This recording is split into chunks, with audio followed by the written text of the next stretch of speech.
All right, by the way, Terrence Crawford held titles 135, 140, and now 147. And of course, undisputed at light welterweight. We'll get back to it. You're probably wondering why I'm opening up with that, but keep that in mind. Keep that in mind. There's a lot of ties with Terrence Crawford and Mikey Garcia. Now, let me ask you a question. Is it harder to clean out a division or move up, say 4 pounds, another division, grab a belt from a guy that probably shouldn't have a belt, or maybe a guy that was gifted a belt, who knows, maybe he earned it legitimately? Or is it harder to clean out a division, become undisputed champion, fighting, or maybe fighting a catch, versus rather fighting at a catch weight, winning a title in a different division? So what's harder? There's a lot of belt grabbing going on that I want to talk about. Now, like I said, I've noticed a lot of this going on goes back to the beginning of boxing. Pacquiao, Mayweather, whoever, De La Hoya, all of them, all Bernard Hopkins, they all, pick your fighter. And, you can probably name one or two that's a multi-divisional champion that jumps up and down and grabs a belt.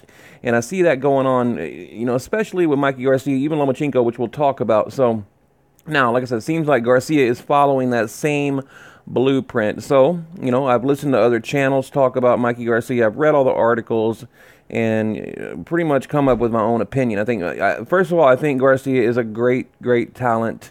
And if you listen to any earlier video I've made about him, I think, definitely top 5 pound for pound, maybe 3, maybe 4. But, I would put him, I wouldn't argue 5 right now, considering what he's done. But there seems to be, I would call it maybe a little bit of a sleight of hand, just whatever you want to call it, a little trickery going on, a little wizardry, some sorcery going on here, okay? And you have to read between the lines. Now, first, I want to tell you how I watched the fight, and I'll make it quick. I'm talking about the Robert Easter Mikey Garcia fight. Okay, I get a notification, and it said that Robert Easter, beats Mikey Garcia. And I'm thinking, I was like, oh my God, I couldn't believe it, right? And I hadn't watched the fight, nothing like that.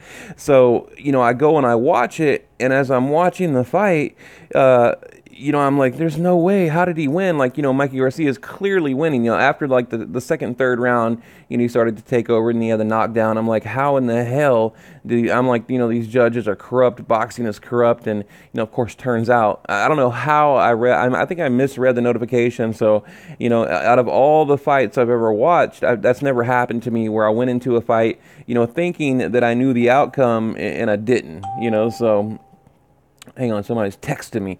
But, yeah, so anyway, of course you guys know he wins, by decision or whatever. Had, I think, 2 knockdowns, I believe, 1 or 2 knockdowns. A good fight, very good fight. I think probably his toughest fight to date. You could throw, Adrien Broner in there, but, I don't know.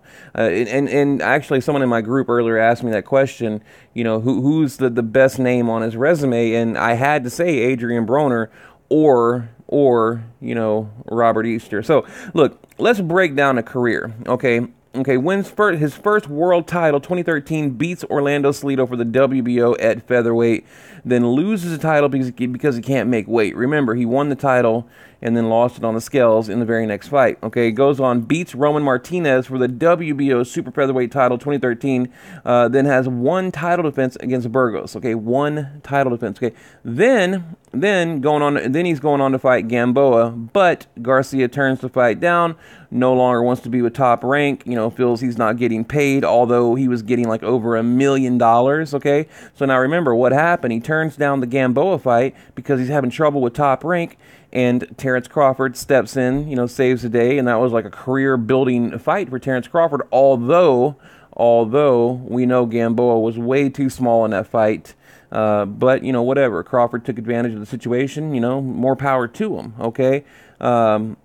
So, I mean, and that's how I see it. That's how I see it. So, so from there, 2014, to mid 2016, 2014 to mid 2016, Garcia, back is on the sidelines, makes a comeback, and now the new Mikey Garcia, as we know it, emerges. Okay, so we're talking about after the whole Top Rank deal where he didn't want to be with the promoter, that kind of thing. So now, this is where my ears perk up. This is where I get interested, okay? This is where, to me, it just gets interesting, okay? Beats Rojas, gets a title shot against Dejan, whatever the hell his name is, wins the WBA lightweight title, 2017, turns down a 3-fight deal from Golden Boy Promotion, okay? Again, turns down a 3-fight deal from Golden Boy Promotion. Like, what the hell? They could have built him into a star. I don't understand, why he would do that. So, Golden Boy offers Mikey Garcia just a golden ticket, okay? A lifetime meal ticket.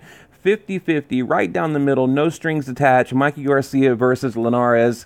And what happened? What happened? Mikey Garcia turned it down. Okay, so I'm thinking back. Not to mention, why isn't he calling out Lomachenko? A guy in or around, that fight is totally doable. Remember, the two guys met side by side. They were kind of like sizing each other up, so I don't understand. I do understand why he's calling out Spence, and we'll get to it in a minute. So anyway, so then moves up to light welterweight, beats Adrien Broner, which by the way, Robert Garcia did say that was a career best win for him. I agree. Said basically Adrien Broner is the best fighter Mikey Garcia has beat. But to me, it doesn't mean a whole lot to me, because I think, Adrien Broner is more of an entertainer, right? I mean, that's just how I see it. So, and another interesting fact I heard on another channel, Terrence Crawford completely wiped the canvas with Mikey Garcia back in 2006, and the amateurs, just beat the shit out of him, okay? Just embarrassed him, annihilate him in the amateurs. So, why wouldn't he want to take that fight, or against Terrence Crawford? You notice he won't mention Crawford's name. He won't mention Loma's name. But now, he's talking about Errol Spence. And I just see that, I don't know, almost as a strategic move to duck who he should be fighting. Now, moving forward, drops the light welterweight, I believe it was the IBF title, decides to fight Robert Easter, and it was a unification WBC IBF, so that's good. Okay, that's definitely a good sign, a good thing, I think. And, and by the way, Mikey Garcia, just so you guys know, held the WBC for over a year and a half, okay, a year and a half. Now, while he was holding on to that WBC, he was fighting in other divisions, okay, crazy, having even a title defense fight in other divisions when he was holding on to the WBC. I mean, how crazy is that? So that shows you, the WBC, they really do protect certain fighters, like Canelo. I've talked about the WBC, Mauricio Sullivan, multiple times, and we know they protect their fighters. So, especially the ones that they think they can market and brand and make a lot of money on, okay? So, look, why am I telling you all this? I'm babbling a million miles an hour. I'm telling you this because, look, I think he's a great fighter, a great talent, but like I said in the beginning, there's a little bit of a sleight of hand here. Why isn't he calling out Lomachenko? Why? I mean, he might as well call out Gennady Golovkin. I mean, come on, Spence. I mean, the dude admits that, he has a hard time making welterweight, kind of like Kell Brook when he went up to fight Gennady Golovkin. He said, look, I have a hard time making light middleweight. Well, same thing. Spence, he has a hard time making, he said his exact words, Spence said, I'm a grown man and I have a hard time making 147 pounds.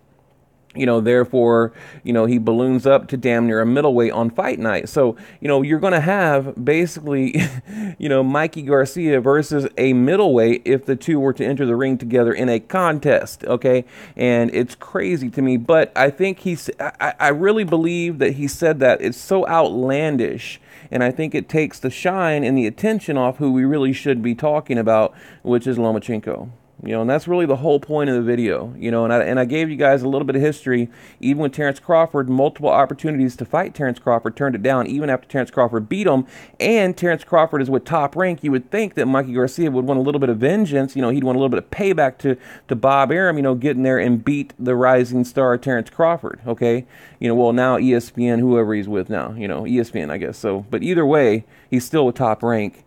And, I think that's who Mikey Garcia should be targeting, should be calling out.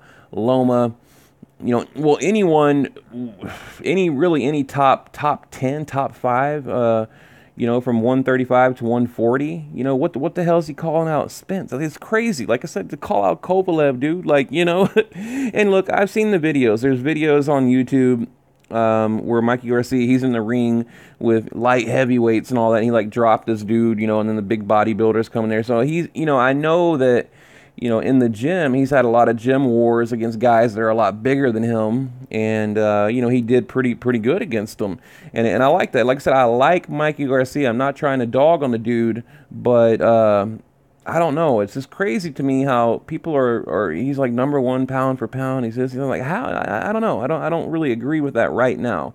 I mean, you know, a couple more fights and okay, maybe. You know, what is he now? Four division champ.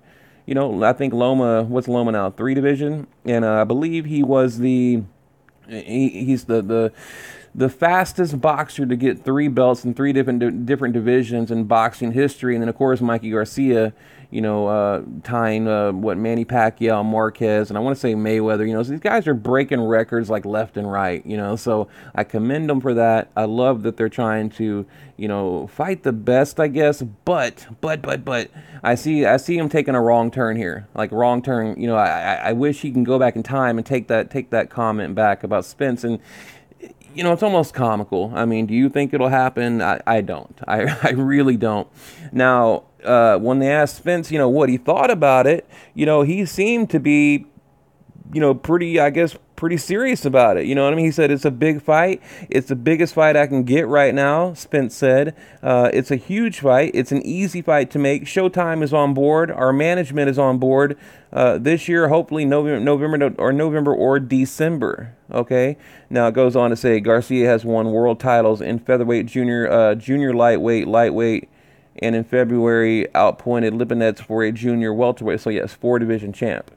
Okay. Now Robert Garcia, he said, or I believe it was Garcia. He said, it's a great accomplishment. Garcia said, to unify the belts. Now, this is Mikey Garcia. We're back. I told you guys I was coming for bigger, better things, and now we're one step closer to achieving that. I knew he was going to be a tough opponent. He's a tough warrior. He gave a great fight, but I was the better fighter. I was in control of the fight. I did what I had to do to win. You know, basically, that's his comment. Now, I mean, going into the fight, if you guys listen to my prediction, I had Mikey Garcia winning by decision, and I also said I think he's going to call out Lomachenko. You know, I said he's going to call out Loma or maybe Crawford. You know, I don't know. Like I was hoping, you know, Danny Garcia, Thurman, somebody. I don't know. But Spence, I mean, that completely blew me away. So what do you guys think?